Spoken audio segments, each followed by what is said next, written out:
Hello, and welcome to this episode of Thrive by Additive-Free Lifestyle. We are Tracey and Jo, two sisters who are very passionate about asking questions and seeking information on things that make us curious. Thrive is a podcast show that will help you lower your toxic load, guide you through various stages of life, and give you permission to ask questions and seek advice on topics that you may not yet understand. Today's episode, it's brought to you by our Additive-Free Lifestyle app. This can be found on all major app stores, so download it today to create family meal plans, easy shopping lists, and you will have access to an additive scanner. You can scan the ingredients listing and it will detect how many additives are in that product. It's an absolute game changer. So head over to your app store on Apple or Google and search Additive-Free Lifestyle to download the app. All right, let's get into today's episode. Today we talk with Philly. Now, she is a functional medicine practitioner. She's based in Tasmania. However, she runs Zoom consults, and we talk to her about body burnout. It was a big one. It was awesome, actually. So many little aha moments. I don't want to go through them all. I'll let you guys listen in, but it was really interesting to understand what triggers us, what causes burnout, what causes the stress inside our bodies. We also spoke a little bit about children and how we can help our kids avoid some of these stresses and lower their stress responses as well. So yeah, it was a really awesome interview. I got so much out of it. Yeah, I did too. So this episode number is 218. So for all the show notes to get her website and all the links that we talk about in this show, head over to additivefreelifestyle.com/podcast 218. All right, let's get stuck into it.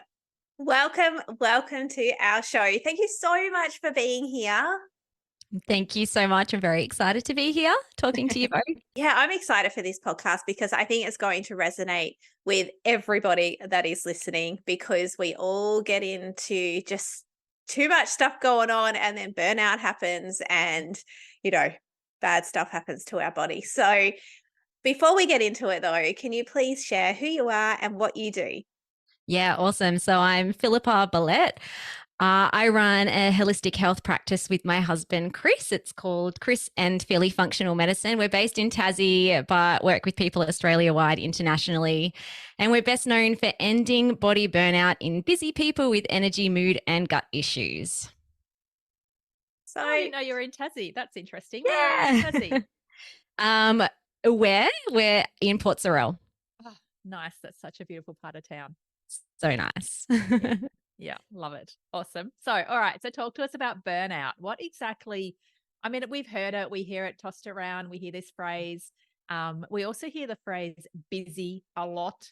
And I feel like that we put a busy badge on ourselves a lot, especially as mums. I know dads do it too, but I'm going to talk mostly from women here. Or not even just mums, but women in general. Like even, I know, okay, this is going to sound dumb, but I know our mum is a mum, but she's not a mum raising children anymore, right? So, but she's often referring herself to being busy. I'm busy. I'm like, how can you be busy, mum? You're retired. Like you're not running kids around everywhere. Like what, but I think that busy badge and then this burnout comes along. So talk to us a little bit about what is burnout and how do we know and where it comes from and what are we doing? Yeah, awesome. Well, I think we definitely live in a society where the badge of honor is busy. How people even say, oh, how are you going? How's life? You been busy?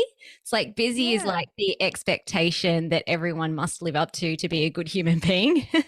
So we live in a really modern world that is fast paced. It's also very capitalist. And then from a woman point of view, we have this gender stuff going on as well, where we're still holding on to, I say we as well in terms of collective unconsciousness of the culture, is that we're still holding on to this belief that we should be the caregiver and the home carer, but then also being in society in our modern world, well, we should also go out and work and support the family. And, oh, you actually don't have much worth if you're just a stay-at-home mum. So all of this is happening beneath the surface most of the time. Like a woman isn't thinking that every day in terms of I'm so busy. But unconsciously, there is a war going on inside of many women in that they never feel like they're complete or like they're doing enough, or they feel too guilty because they're not doing enough. And that's usually like around the kids or the home, because they're out doing things that they want to do to make an income, to grow a business, or even just to do things that they find passionate and have purpose about. Yet in the conscious mind, unconsciously there's a war going on. And so that's like, I find that's where the busy happens. It's not so much about what someone is doing, but it's more about who they're being. And people don't really know who they are at their core. Do you think I'm just writing notes, see if anyone's watching this, because I know this is a podcast, but we do put it on YouTube as well. My head's down, I'm frantically writing notes. Do you think social media plays a part? Like, we're trying to keep up with the Joneses, we're trying to keep up with the fancy and the Kardashians and I don't know, whoever else is out there. But do you think social media plays a part in this busy badge of honor that we have to be busier than the other mum? Like, my kids are doing more than yours. Oh, I'm so much busier than you. Look at me. I'm so much better. Yeah, absolutely. Because it's just in our face all the time. And I say that very sarcastically, by the way, and not to put anyone down, because I've been guilty of it myself. I hear myself sometimes go, oh yeah, I'm really busy. And then I try and catch myself to say, but in a really good way, because not in a negative way. Yeah. I've changed my framing as well. When someone says to me, how you going? You've been busy? Looks like you've been busy. Because, we're on social media as well. Like, I've been wholeheartedly doing what I love to do on purpose. Yeah. Yeah, I had a good friend say to me, I forgot to get back to her, as you do, you reply in your mind, but it actually never transforms into hitting the send button. And I finally replied to her and I went, oh my gosh, I'm so sorry. She goes, it's okay. You're the busiest person that I know. And I don't feel that way though. Like, I feel like my life's just, it's full. It's full. But it's also like everything I want to be doing as well. And going back to your social media comment, Trace, something that I've been recognizing lately is that I definitely do need to slow down. But when you sit on the couch and then you pick up your phone and start scrolling, I've realized that that is not slowing me down. My mind is then consuming a whole heap of content. So although my body might not be moving, apart from my thumb scrolling, my mind is going a million miles an hour, which is still burning a lot of energy through my body. Jo, were you not on the podcast recording we did with Jody a few weeks back on the Ayurvedic systems and how we need to slow down, and how I got into trouble for watching Netflix and it wasn't actually slowing down? Yeah. But you feel sometimes you need to hear this a few times and then actually sit back and recognize it yourself. So you can hear it 100 times, but until you actually say it to yourself and go, oh, I've actually just come away from the couch feeling worse than I did when I sat down. That's when you go, I need to not pick my phone up.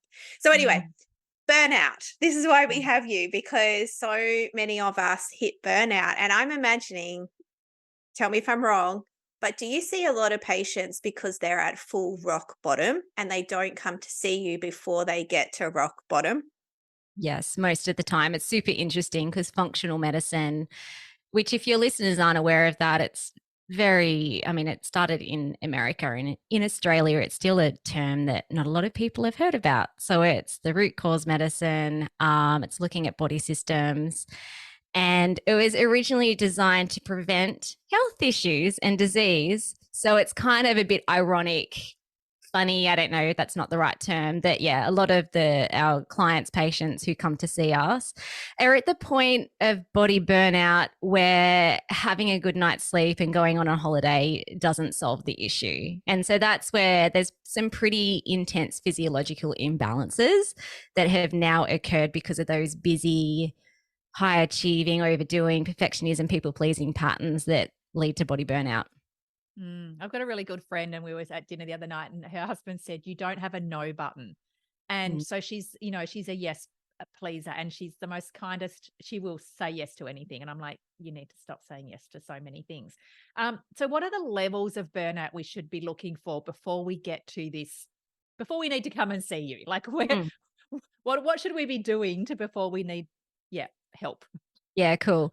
So I think about that from both a behavioral point of view and then also physical signs and Mm-hmm. symptoms. So behaviorally, if you're noticing that you're running around like a chook without her head on, then there's some issues there that if that's not resolved, then at some point the body's going to burn out as well. But often that feels like your chest is tight or like you can't take that deep breath. You go to bed at night feeling guilty or frustrated that you didn't get everything done on your to-do list. It can also show up as you go on a holiday or you take some time out, you do some self-care or some self-love, or you go and play with the kids, but it feels like there's this tiger chasing you all the time and you can't fully completely relax or switch off. So they're early signs, because often that will happen first before someone then develops physical symptoms. So if you're noticing those symptoms, then they're early warning signals that you're running, there's something going on unconsciously, usually at a belief level, that is causing your body to feel like it's always in a fight flight response. And then from a physical side of things, I mean, we work with people with energy, mood, and gut issues because they're usually the three core symptoms that show up when there's physical signs of body burnout. So fatigue, low energy. Early on, it might be more kind of like a bit of brain fog, or do you need to have a nap today? Or why aren't I waking up feeling like I can jump out of bed now? And then from a mood point of view, like full blown would be anxiety, depression, mood disorders, but you could just notice that you're not responding to stresses like you used to, like the little noises that your kids make or the big noises, or in traffic or whatever it might be, where you were cool, calm and collected. Now everything is feeling like an attack to your system. That they would be early signs. And then gut issues and other inflammatory symptoms. So if you're suddenly getting like a bit of reflux, or gee, I feel quite bloated, I mean, nothing's changed with what I've been eating, or my bowels are slowed down, female hormone issues, PMS, infertility, perimenopausal type symptoms, autoimmune conditions that might start showing up on a GP blood test or showing signs of it, yet the medical system is kind of like, it's not that bad, it's okay, we'll just keep an eye on it, we'll just do some blood tests every 6 months and make sure things don't get worse. From a physical point of view, I'd be thinking about those types of signs. So that's when we talk, sorry, Jo, sorry.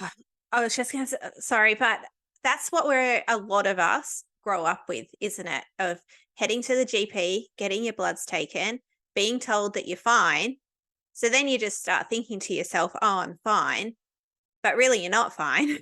And then you just start to live with whatever problems you have, because that has to be your normal because you're fine. And then it's not until you see people like yourself where you go, finally I have some answers. I'm not actually fine, and that's okay. But now I can heal because I can start looking at the root cause of whatever might be going on. Yes. Oh my goodness. So many clients. First consult. Yeah, I've been to the doctor and, maybe like liver enzymes are a bit high, but I was told everything is fine, but I don't feel fine. It's like, that is because you're not fine at the moment. Putting my hand up. I was going to say body burnout and mind burnout. So if someone says to me, I've got body burnout, I in my brain, and this is possibly wrong, but I would think, oh, no, my body's all right. Like my body's okay, but my mind might be burnt out, but I'm not, in my little brain, I'm not thinking they're the same thing. Because to me, body burnout means, and I'm just saying this in case someone else is listening and thinking the same thing. Maybe my muscles are fatigued or my joints are sore, or to me, that's body burnout. Like I've done a hard workout or something, but really we're talking about mind burnout. Probably more so.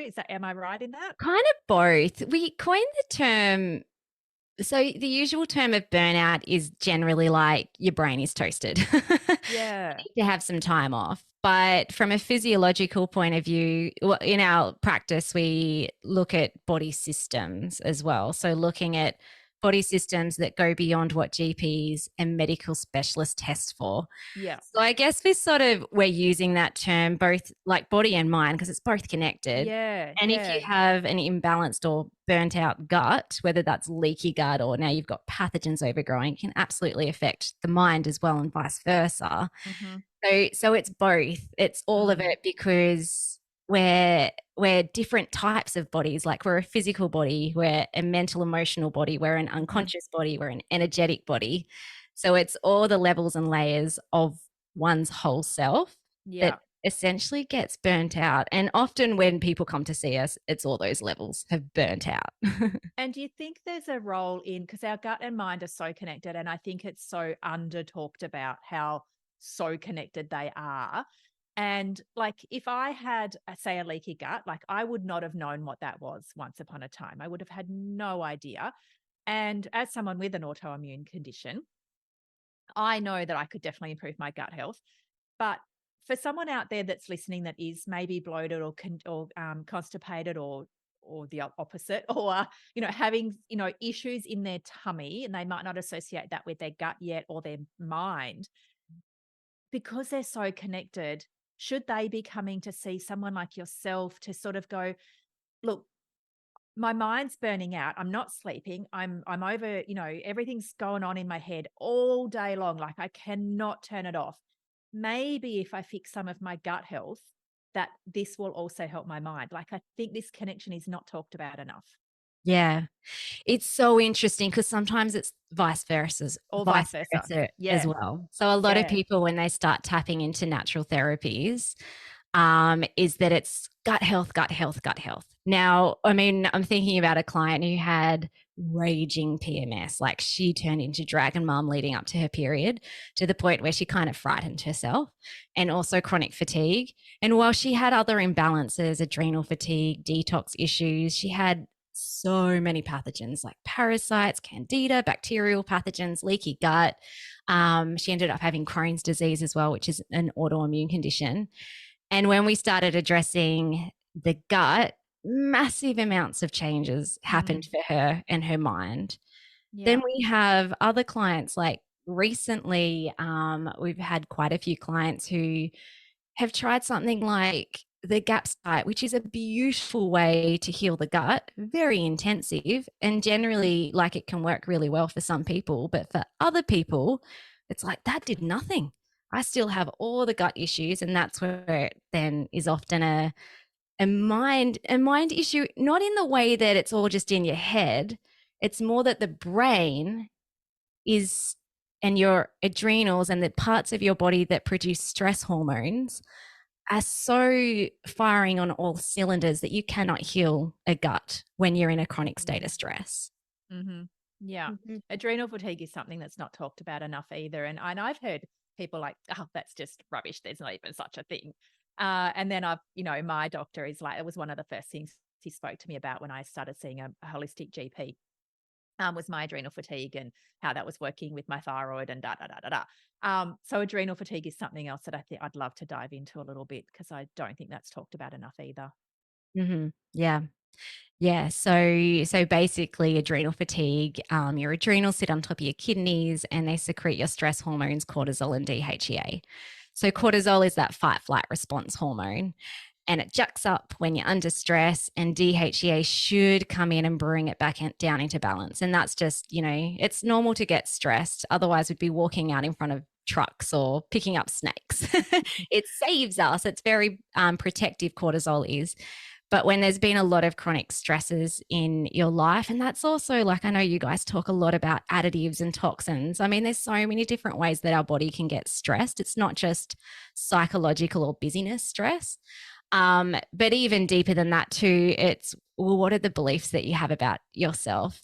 This is a big thing that we work on when there is chronic stress and people are running these busyness, people-pleasing patterns, because it's pretty much like a little tiger chasing around in your system 24/7. If you don't think you're good enough, then it's not safe to be in the world, and therefore it's not safe to be in your body. And so your body will send you some pretty strong signals, usually through pain or symptoms, to grab your attention so you can return back to yourself. But adrenal fatigue, when those hormones, what usually happens is DHEA depletes first, and then you're left in this chronic state of fight or flight. So there's nothing to control cortisol anymore.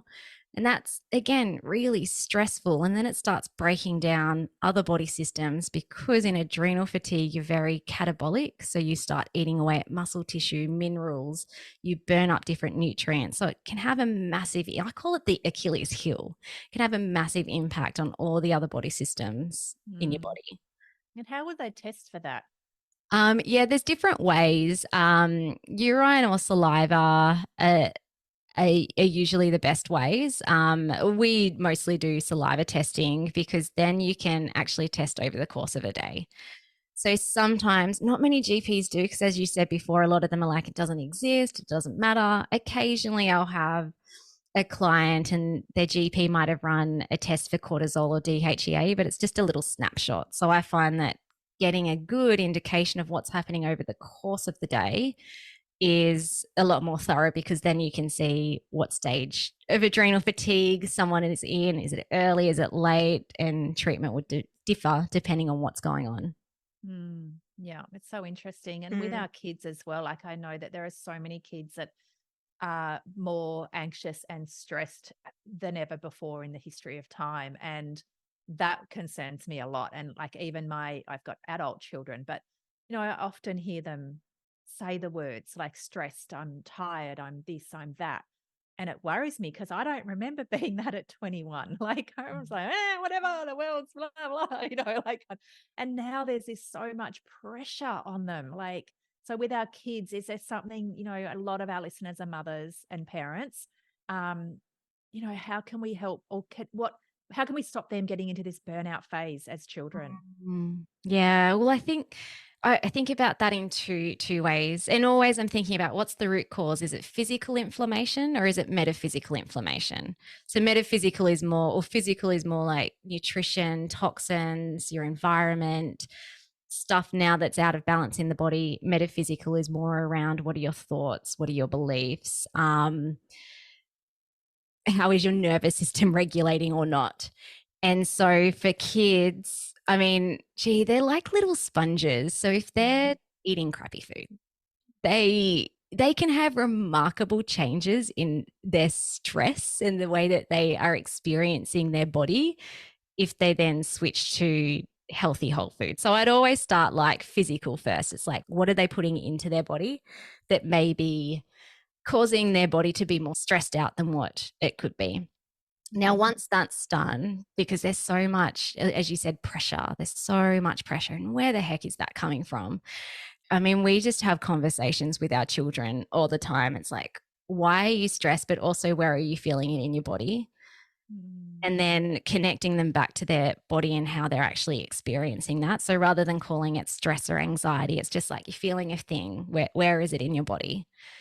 And then whatever is going on in their life, I'm thinking about my daughter who is 8. Was it last year or this year? She had a bit of a meltdown with some friends, and, there was stuff that, she felt like she was getting excluded and she wasn't happy to go to school.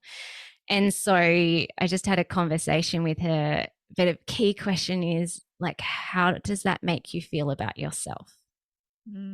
Because they're bringing it then into them rather than it being an external issue. Because honestly, that's why people get stressed out.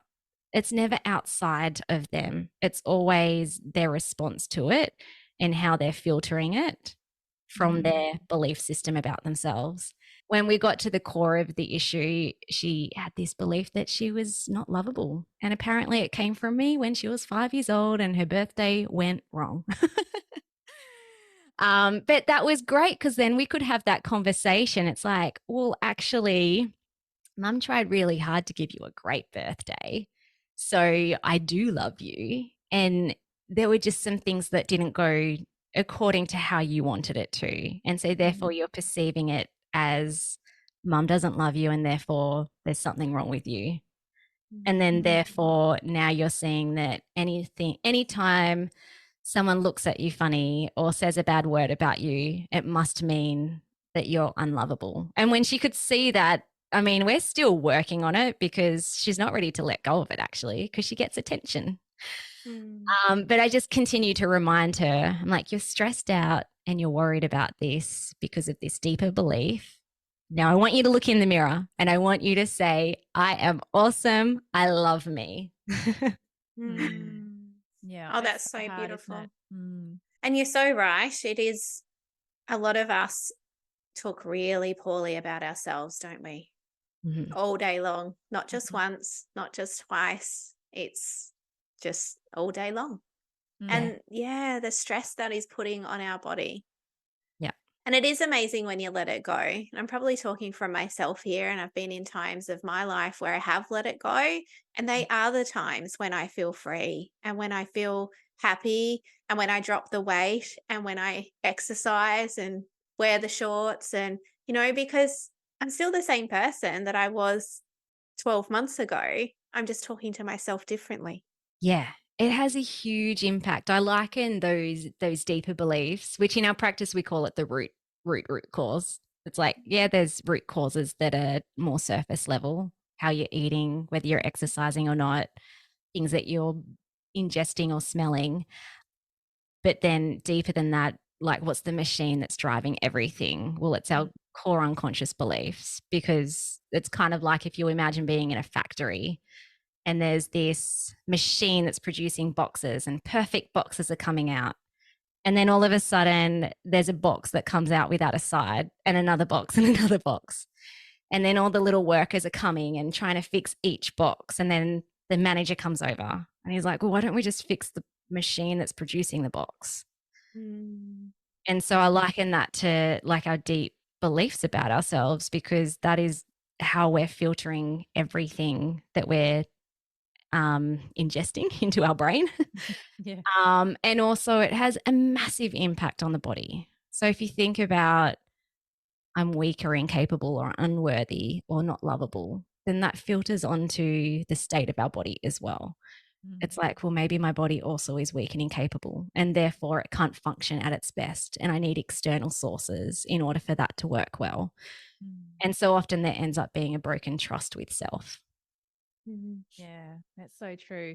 So we need to surround ourselves with more of the positive people and stop comparing ourselves to others. And like I've just started, I feel like I keep talking about myself, but it's just resonating with me so much. But I've started following slow runners. So rather than following pro athletes and people that like do motivate me as well, I can also find myself feeling like I'm not fast enough. And so I found like all these people on Instagram, they call themselves slow runners. And I feel so at home because I'm like, oh, they just did a half marathon. Doesn't matter the time. Like, and if they can do it, I can do it. Like so it's just given me this whole new zest of life Mhm. because I've had this permission now to be a slow runner. Like Mm, and it just makes me feel good. I really yeah, feel Does that social make sense? media. absolutely. I've never actually heard of slow runners No, being a thing me on either. Instagram, but I'm like curious now. That's cool. Yeah, like hashtag slow runner and they'll Yeah. come up. There's a lady that started it in Europe. She's only young and she just was over comparing herself to runners. And anyway, it's fine. But it's really cool. So yeah, there's Mm. this slow runner club now thing happening. So yeah. So But cool. we talk about it in business as well, like as part of our doTERRA side of our business. There's so many people that you go, oh, they're doing that. Oh, they're doing that in their business. Oh, they're doing that over Yeah. there. And for all of us on Instagram, we can relate to that, or social media, Facebook, whatever, it doesn't matter, TikTok, whatever you're on. Because we see, oh, that person's doing that at the gym. Oh, that person's over there doing that. Oh, their house looks like that. Oh, look, that they drove that type of car. Oh, I Mhm. could never be that pretty, or whatever it might be. And so just like I've had this conversation with my youngest recently, who's 21. I'm like, even I said something inappropriate apparently on Instagram that triggered her in some emotional way.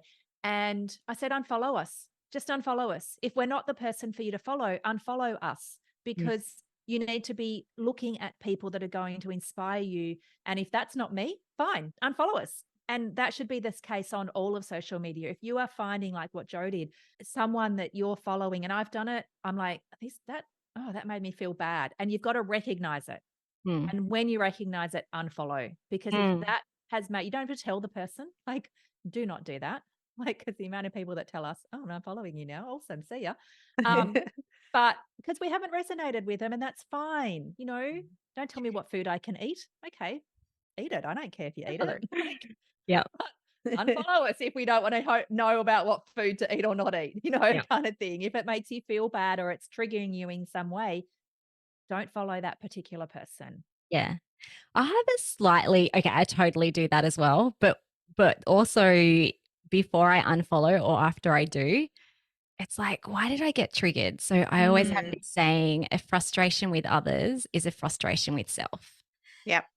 And so, okay, so we're working with an amazing woman in her business program. I followed her for years, but there was a period of time where I actually got a bit triggered by her.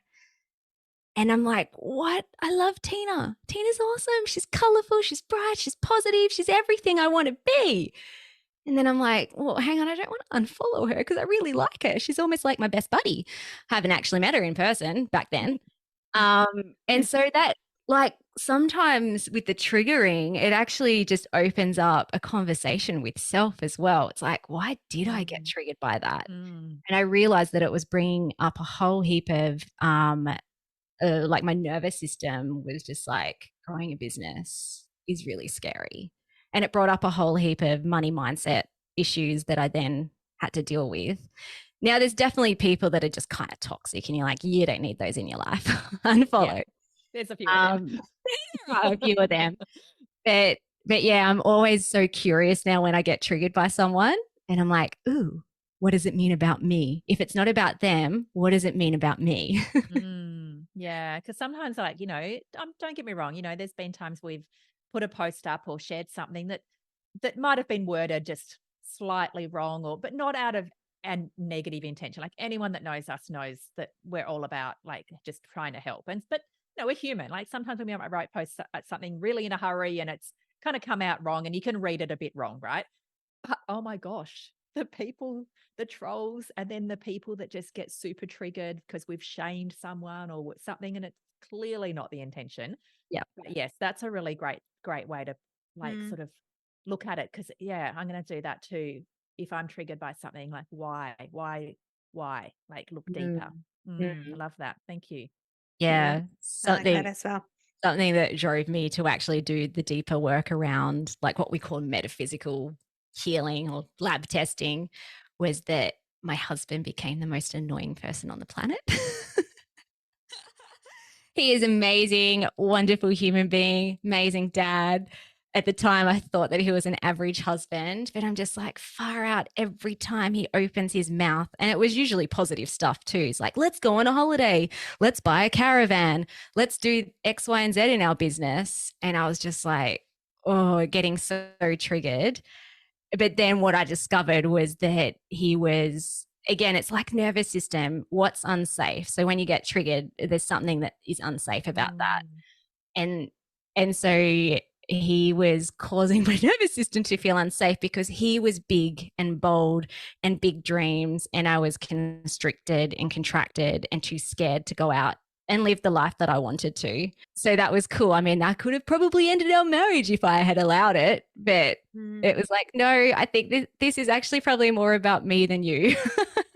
That's so interesting because me and Joe get triggered by each other quite a lot. And so that actually resonates a lot. Like, Joe's a big, bold, loud, dreams, big, huge dreams. And I have huge dreams, but then, like, I get triggered probably, and Joe gets triggered by my softness and more like, we'll just creep into it a little bit slower and, ease into it, sort of thing. And then I get triggered by her going fast, fast, fast, fast, fast. And so that's so funny. Like, that's actually really, it actually will help us be better sisters, I think, and better business partners. Oh, absolutely. Like, now actually, I rarely get triggered by him around that sort of stuff. I mean, sometimes I'll get triggered if he's just like, not doing the dishes or something.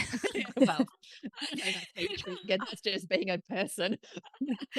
But now, like, it's safe. Like, essentially the belief stuff is, well, if you can reprogram your beliefs and retrain your brain so that every cell in your body believes that you are awesome, then it's safe to do anything. Like, anything that you dream about doing, or even just like the daily things. And that's where the busyness and the people pleasing and the perfectionism just falls away as well.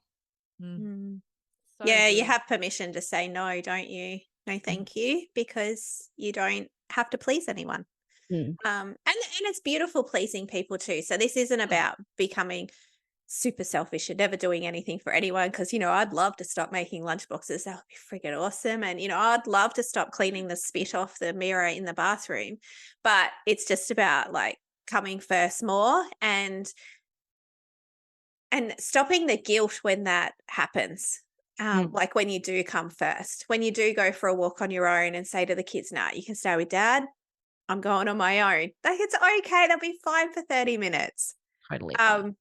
But a lot of us mums, we have a lot of guilt around leaving our kids with our partner, leaving the kids at all, doing something for us, getting up that little bit earlier before they wake up so that you can actually get stuff done for yourself. I'm sure you do all of this with your clients on actually teaching them how to love themselves, how to come first, getting to the root cause of all the problems medically, psychologically, the whole thing. So where can people find you? Yeah, awesome. So we have a website, chrisandphilly.fm. Might want to put the spelling in the show notes. We Philly will. with an F. Also currently I'm releasing my first book called Ending Body Burnout. So that's at chrisandphilly.fm/book. And it's specifically a functional medicine guide for busy women with energy, mood, and gut issues. So it covers all the stuff that we've chatted about, plus in way more depth. Plus, we're also on Instagram, Facebook. They're kind of like our main social media platforms. Amazing. We'll pop it all into the show notes, so don't worry about that at all. That was awesome. So Hey. good. Such a big topic. Like, we could talk to you for hours and hours and hours, but I think that it is up to the individual to seek that help. And you don't have to hit rock bottom to be able to seek that help, because if you don't seek the help, you will hit the rock bottom. Yeah. Like, that's a given. We've got a good friend who hit rock bottom. Like, she burnt right out, and she spent nearly 10 years trying to recover.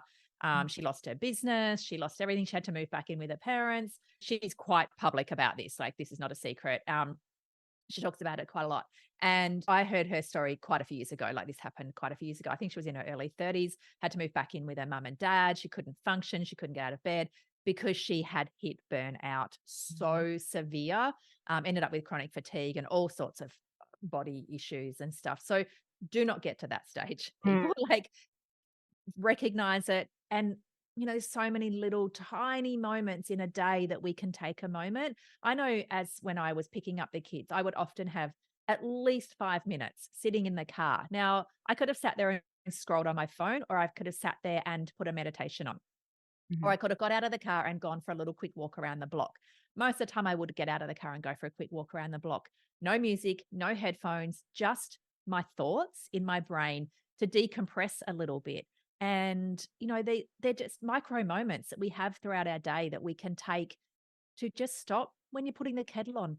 Just do some breathing for the 2 minutes it takes for your kettle to boil. They're micro moments that we can have to help just de-stress, slow down, and just stop for just a second, and it can all help.